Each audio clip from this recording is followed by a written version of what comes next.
Hey guys, Mr. Ocean FX here. Today I'm going to show you how you can recreate this super cool Scribble Eye effect, VFX in After Effects, and we're referencing this from the Digital Circus. It's an effect that we've seen a lot throughout the show, and like with a lot of effects in indie animation, I'm going to try and recreate it. And I actually had a lot of fun recreating this one, so I thought I'd make a full tutorial on how to do it, because nobody else has made this kind of effect for some reason, because it's a really cool effect that you can use. For me, it took probably around 4 or 5 hours to do, but with this follow-along tutorial, it probably should only take you around 2 hours, but it depends on how long your footage is and how much action you've got in your footage. For my footage, there were things like shadows cast over the eyes, my head going back and forth, blinking as well. That was another thing. Also, another thing, we are on the cusp of 100 subscribers. I'm thinking it's wishful thinking, but we can get it tomorrow 100%.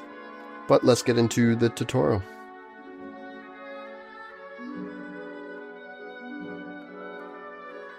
So the first thing you're going to want to do is put your footage in After Effects, and then on that put a 3D camera tracker effect on top of that, and this plots all of these little points that track the motion of different elements of your footage. And you're going to want to pick 3 points that stay throughout the entire footage. So what that means is a lot of points disappear when sort of an action changes, I guess.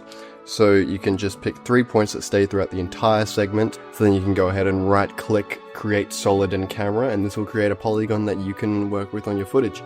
And you'll be able to move this solid to fit your eye. So it doesn't have to be really on the actual eye. It has to be somewhere near to compensate for, I guess, that depth of field, because the different points on the tracker will change depending how much depth you have on your footage. For this one, it was quite an extreme close-up. If you're not doing much of an extreme close-up, you can have your points in other locations. So just to make it easy, you can rename your solid to eye matte, and color doesn't really matter at the moment, so you don't need to worry about that. And you're going to want to reshape this solid so it covers both of the eyes, I guess. So you're going to want to get both of the edges of the eyes. So, sort of like a bar. If you've ever seen the poster for the movie Parasite, you'll know what I'm talking about. So what this will do is basically block out the eyes for the entire duration of the clip, and it doesn't matter about the bridge between the nose, we'll take care of that later. So you can throw your opacity down and readjust the solid to make the eyes fit more in the frame more, so you can trim it down or, I guess, thicken it out. Now what you're going to want to do on your eye matte layer is mask out the actual eye itself, the full eye, and what this will do is confine your green space solid area, I guess, to that point of the eye there. And this is what we'll do to take out the pupil and the iris and just leave our sclera.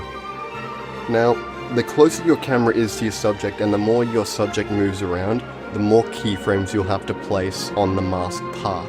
Because if you're not moving at all and it's just stationary, you won't need many keyframes at all. But if you are, you might need to go just about every 3, 5, or maybe frame by frame to do it. So you can go ahead and do the same for the other eye, and nothing really much will change about that. Now, if you want to get a bit technical here, you can add some accompanying masks. So like a rectangle mask between the right side of your right eye and the left side of your left eye in relation to the direction the person is facing, but basically the inner parts of it, you can add a rectangle between that, and the rectangle only covers, I guess, just a sliver of your mask sections.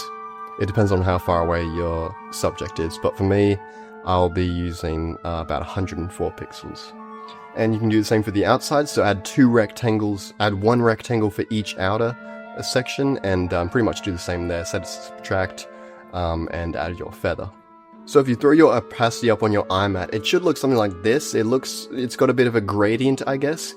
And so this is what we're looking for, actually. It's looking quite good at the moment. Now, this next part is quite important. Go to your footage layer, and then go to your mattes, and select eye matte, your eye matte layer, or whatever you've called it. Select that, and then press the invert button. It's a little toggle there. If you can't see the track mattes, go to the bottom left of your panel, I guess, or screen, and you'll see toggle switches modes, and that allows you to change to a track matte selection. So this basically makes a transparent layer. It may look, for me it looks black with just like hints of white, but it may just look like a normal transparent with that white and grey grid. if you're using an older version of After Effects. And just another thing to add, duplicate your footage without any of these tracks at all. So you've got one piece of footage showing your normal, raw, I guess, shot, and then another piece of your footage with your eyes cut out, but that copied footage will then just look normal to you. Now, this next part can either be really fun or really tedious. What you're going to want to do is add a hue saturation effect onto your bottom layer, so that's the layer that only shows the eyes, but your layer on top is the one with the eyes cut out. So what this is going to do is it's going to allow you to change the hue and saturation of just the eyes, and that's what we want, because we want to turn up the lightness and also configure, you know, all of those other like curves, everything, tint saturation, like lightness in comparison to tint saturation, all that kind of stuff. We're going to want to do that just for the eyes, because these layers have been duplicated and separated, I guess. This is going to allow us to do that. You're going to want to duplicate your eye matte layer, bring it down below, in between your two footage layers.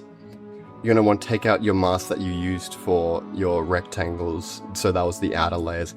And what this is going to do is it'll sort of add a highlight to what you're working with. So what you can change this to, and what I've done here, since my footage is it has a cold environment, I guess, I'm going to change it to, I guess, a navy, indigo type color, and that'll definitely suit the environment. So once you're happy with what you've got and you configure your lumetri color and hue saturation, you can also use tint and exposure, everything like that, to make it just suit a little bit better. We're going to add our scribbles. So we're going to make this a bit easy for us and do what they actually did in the reference that we're using.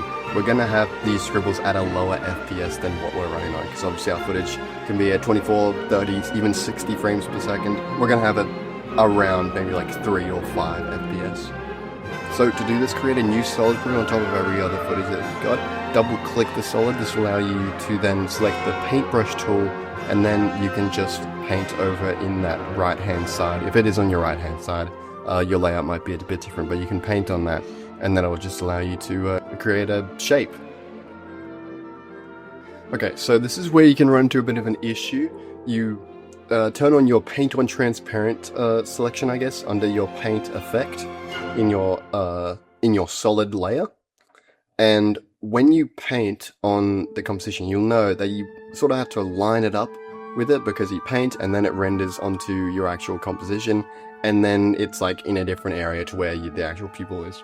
So what you're going to have to do is paint in your area, paint just about where you think it is with the same thickness of what you think it should work with.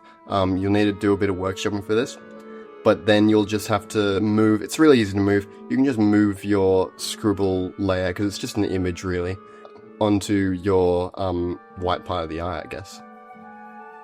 Now, important note, you need to not be moving frame by frame. You need to go however many frame intervals that you want to be in. So what I was working with was about 5 frames per second. What you will be working with can be different if you'd like. Now, from this, you're thinking we're going to have to do this twice. Not really. What we can do for the other eye is we can actually, if you wanted your scribbles to be different for each eye on each frame instead of them being the same and it looking lazy, what you can do is actually copy your layer and then reverse the time on it, so then the scribbles are different, they look different, but they're actually the same as what we'll see at the end of the other layer, and they'll only intersect actually once, which it won't even be noticeable. And then you can reposition that using your position scale keyframes. Very easy to do. Yeah, that's just a quick hack that you can use to get twice as much work done. It applies to other things as well. You can reverse your layer on a lot of animation layers to make another piece of footage that's supposed to look similar but also look different. You can make it look distinct. Now, since we've got position and scale keyframes, what we can actually do is sort of make the eyes dart around with the scribbles, I guess. This will add something really special to this. It's sort of just a higher technical ability that you can add to this. And what we're going to do, obviously, at the end is add motion blur, and that'll just make it really stand out and look realistic.